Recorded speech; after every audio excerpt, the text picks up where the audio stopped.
তো গাইস বিয়ার rank update হওয়ার পর আমরা প্রথমে একটা ম্যাচ প্লে দেই। তো আমি স্কোর করে ম্যাচটা প্লে দেওয়ার পর ম্যাচটা আমি বইয়া আনি। তো বর্তমানে আমি লাস্ট প্রান্তে আছি। তো আমাদের ফুল স্কোরটি বাইচা আছে, কিন্তু বিপরীতে একটা এনিমি আছে।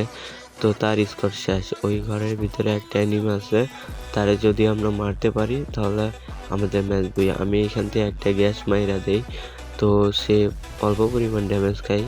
আমি ভাবলাম ছাদের উপরে যাই ফাইট নেই, পরে সেই জায়গায় প্যাক করে রাখছে।